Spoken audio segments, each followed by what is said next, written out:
Jésus nous parle d'un grand filet qui allait couvrir tous ceux qui habitent la surface de la terre. Et ce filet, nous sommes tous dans ce filet en ce moment, dans ce confinement, les habitants de la terre, de la France. Et Jésus, il nous montre aussi comment survivre dans ce temps. Et dans l'évangile de Luc, chapitre 21, et à partir de verset 34, il commence avec de bons conseils. Prenez garde à vous-même, de crainte que vos cœurs ne s'apesantissent pas. Et donc, il faut éviter de se réveiller avec une lourdeur de cœur, que nos cœurs ne soient pas trop appesantis. Il faut éviter la lourdeur du cœur. Et il y a trois choses qui peuvent alourdir notre cœur.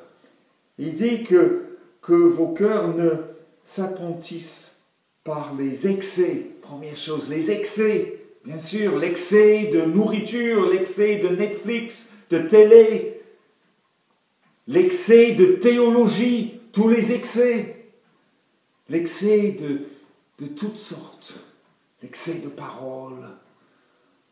Et donc, il ne faut pas qu'on soit alourdi par des excès. Après, il ne faut pas être alourdi par l'ivrognerie. Non, ce n'est pas que la boisson, c'est toutes ces addictions qui se révèlent dans ce temps de confinement. Fuyons-les comme la peste. Et la troisième chose, il dit, et pas les soucis de la vie. Ah, les soucis. C'est 24 heures sur 7 jours. On est envahi par des images négatives. Vrai, c'est vrai. Mais ça nous donne beaucoup d'inquiétude.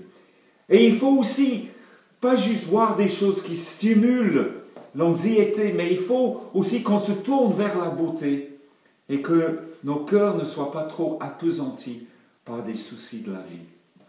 Et donc, évitons les excès, évitons les ivrogneries, les addictions et évitons les soucis. Et après, verset 36, il nous donne de bons conseils. Veillez donc, restons réveillés, veillez donc et priez en tout temps.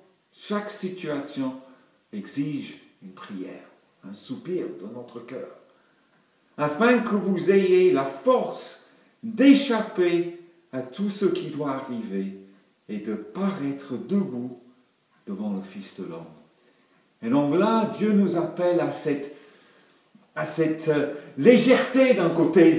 Il nous appelle à être debout, pas d'être alourdi, mais de s'échapper et d'être debout devant le Fils de l'homme, devant Jésus-Christ. Et donc cette semaine, il ne faut pas avoir le cœur lourd, mais il faut se tenir debout devant Jésus-Christ.